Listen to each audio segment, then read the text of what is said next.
Assalamualaikum warahmatullahi wabarakatuh. Perkenalkan, nama saya Firda Aini Nisa, NIM 1905120418 dari Prodi S1 Teknik Informatika, dan saya berada pada kelas TI 2019A. Di sini saya ingin menjelaskan bagaimana subnetting pada IP versi 4. Nah, untuk pertama-tama, tujuan dari praktikum kali ini yakni untuk mengetahui bagaimana konsep subnetting, untuk mengetahui fungsi dari gateway, dan bagaimana kita mensimulasikan subnetting dengan Cisco Packet Tracer. Nah, untuk subnetting sendiri, itu merupakan proses membagi sebuah network menjadi beberapa subnetwork. Subnetting hanya dilakukan pada IP address kelas A, kelas B, dan kelas C. Dengan subnetting akan menciptakan beberapa network tambahan, tetapi mengurangi jumlah maksimum host yang ada dalam tiap network tersebut. Untuk prinsip subnetting ini yakni memperbanyak network ID dari suatu network ID yang sudah ada, di mana sebagian host ID dikorbankan untuk digunakan dalam membuat ID host tambahan. Untuk perhitungan subnet, di sini terdapat contoh yakni menggunakan tabel supaya lebih cepat. Nah, pada subnetting sendiri yakni ada beberapa pertanyaan terkait jumlah subnet, jumlah IP, dan IP yang dipakai, blok subnet atau network, dan broadcast. Di sini terdapat kondisi lama sebelum net ID dan host ID melakukan subnetting. Nah, setelah dilakukannya subnetting, pada host ID itu dipecah menjadi dua, yakni menjadi subnet ID dan host ID, di mana nanti net ID yang baru itu memiliki net ID yang panjang dan host ID berubah menjadi host ID yang lebih kecil. Pada network dan broadcast, dalam setiap kelompok IP terdapat IP yang bersifat khusus, di mana network itu merupakan identitas dari suatu kelompok IP, dan broadcast itu merupakan alamat yang digunakan untuk memanggil semua IP yang berkorespondensi.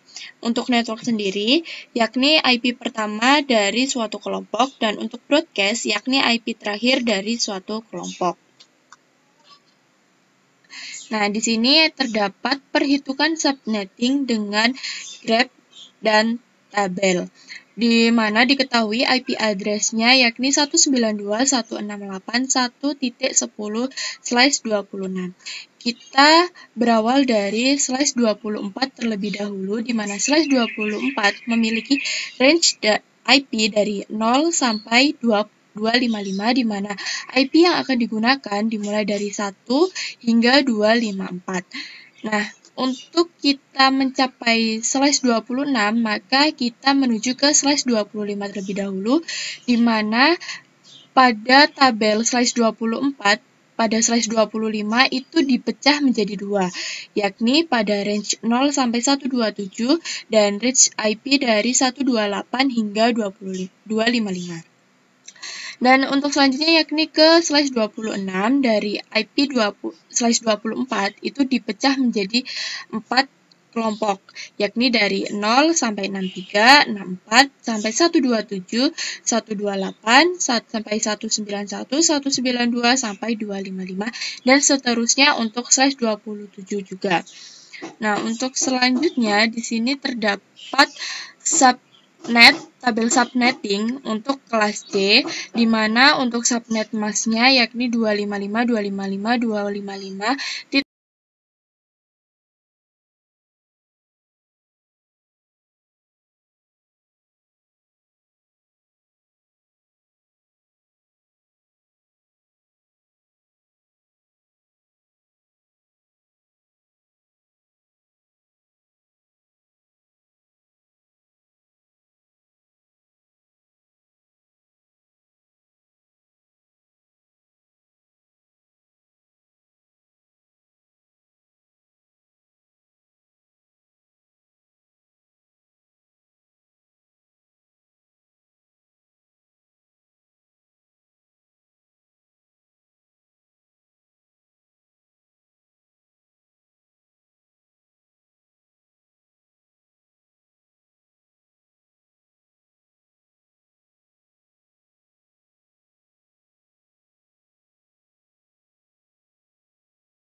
Oke, untuk selanjutnya kita akan langsung saja membuat percobaan pada Cisco Packet Tracer dengan simulasi jaringan seperti pada gambar di atas ini, termasuk setting IP, gateway router, IP address PC, netmask PC, dan gateway PC, di mana nanti itu yang memiliki gateway hanya PC1, PC2, dan PC4. Langsung saja kita buka Cisco Packet Tracer. Nah, di sini terdapat 6 PC, 2 switch, dan 1 router, di mana dalam satu suite atau satu lab itu terdapat 3 PC, dan pada lab 2-nya juga terdapat 1 PC. Nah, nanti itu pada suite keduanya ini itu digabungkan menjadi satu dalam router, di mana nanti itu masing-masing jalur dari lab 1 ke router ini biasa disebut gateway, dan nanti kita akan melakukan setting IP gateway yang akan digunakan pada lab 1 dan lab 2. Untuk sebelumnya, kita setting terlebih dahulu IP yang terdapat pada PC1 hingga PC6. Nah, kita buka pada tampilan desktop, IP configuration. Nah, kita langsung setting IP versi 4 address-nya, yakni menjadi 192.168.1.1 untuk PC1, dan untuk subnet mask-nya, karena kita menggunakan /26, kita menggunakan subnet mask 255.255.255.192, dan untuk default gateway-nya kita menggunakan default gateway dari lab 1, yakni 192.168.1.62. Untuk selanjutnya ada PC2. Untuk PC2 tidak jauh beda dengan PC1, hanya berubah pada IP address-nya, yakni 192.168.1.2. Untuk subnet mask dan default gateway-nya itu sama seperti PC1. Untuk PC3 berbeda dengan PC1 dan PC2. IP-nya itu memiliki IP 192.168.1.3 dengan subnet mask-nya sama 255.255.255.192, hanya saja tidak diberikan default gateway seperti PC1 dan PC2. Setelah itu kita ke PC4. Karena PC4 ini telah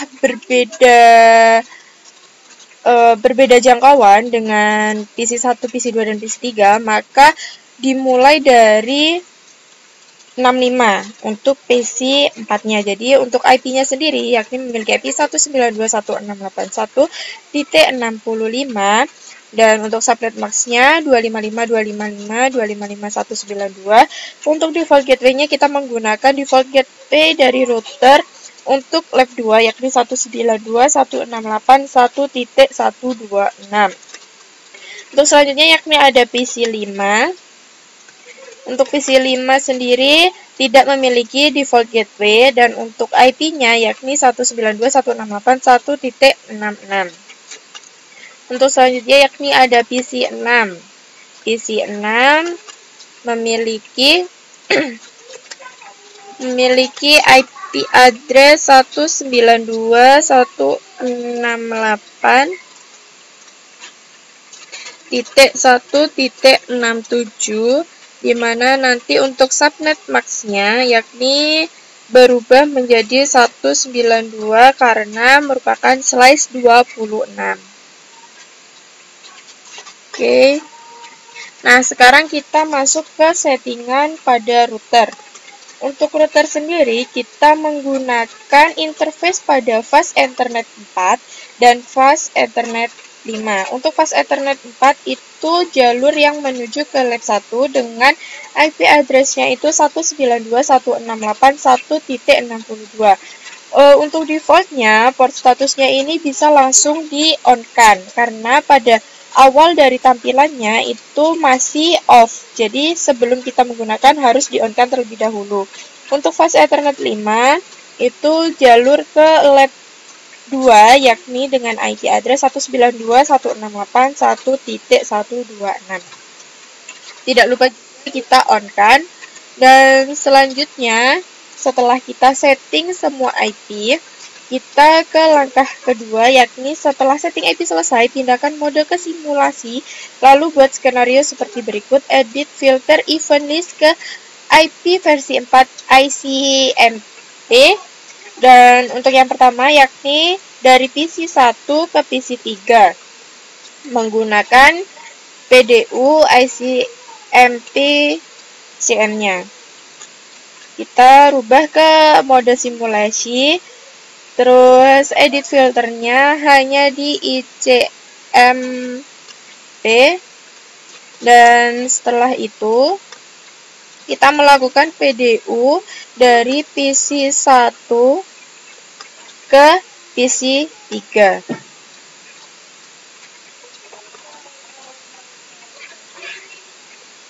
Dari PC 1 akan menseleksi dari suite apakah ada dalam satu lingkup, dan ternyata masih dalam satu lingkup, yakni pada PC 3. Nah, karena masih dalam satu lingkup, seharusnya ini tuh merupakan jaringan dua arah. Jadi nanti setelah dari PC 1 ke PC 3, nanti dari PC 3 bisa mengembalikan lagi ke PC 1. Mari kita coba dari PC 3 ke suite, lalu dikembalikan lagi ke PC 1. Di sini untuk yang pertama kita sukses untuk melakukan proses simulasinya.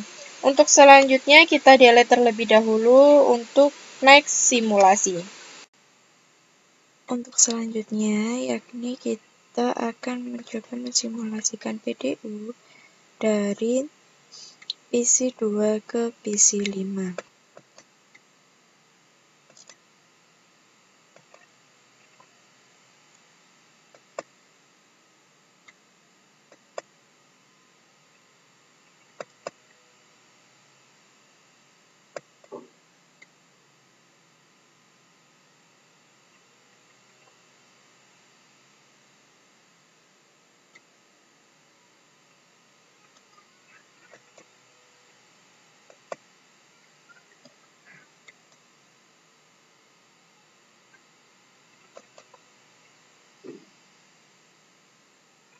Setelah itu, kita menuju ke PC 3 ke PC 6.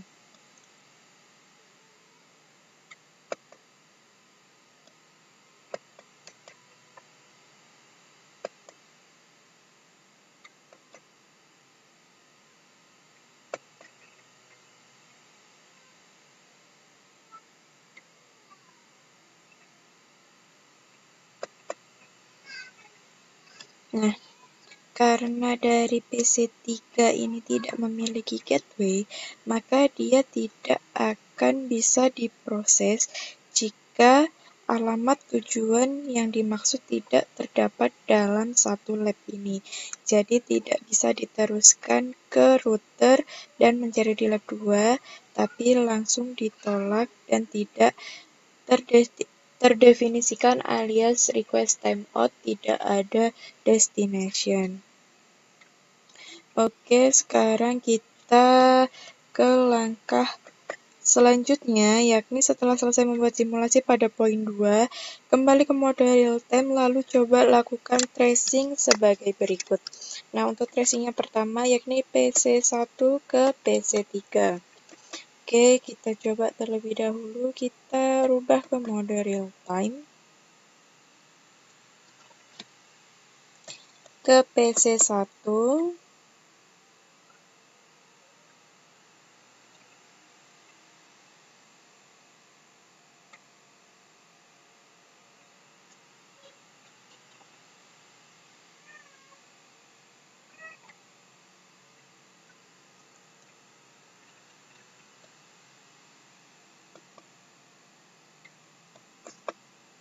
Nah, ke command prompt.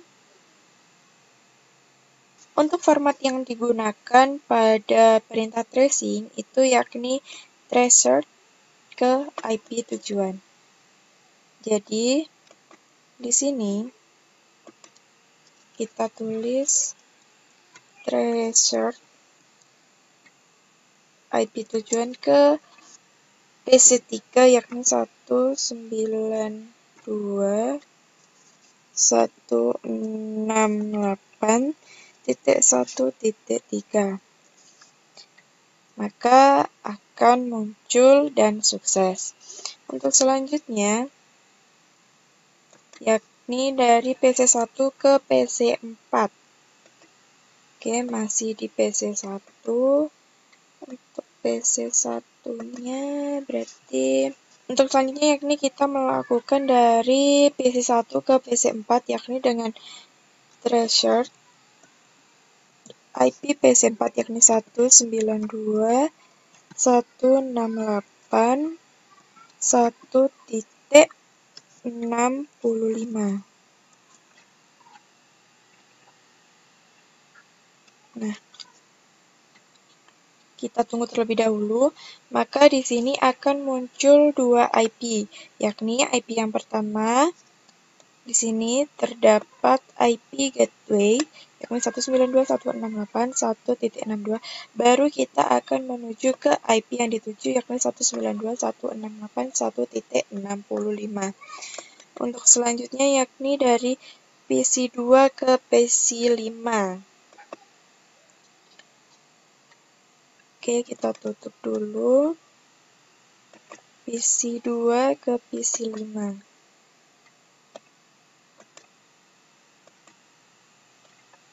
Oke.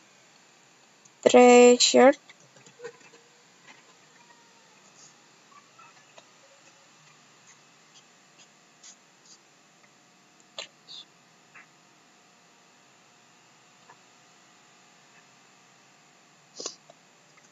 Oke, kita mulai yakni threshold IP tujuan yakni PC5 192.168.1.66.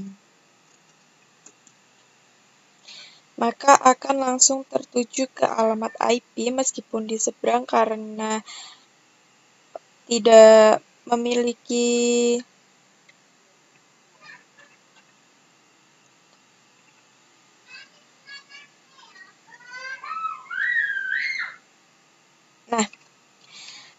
karena pada PC5 tidak memiliki gateway, maka untuk menuju ke PC5 itu tidak bisa dan akan muncul tampilan request timeout setelah ada tampilan dari IP router yakni 192.168.1.62 dan ini akan berlanjut hingga request timeout.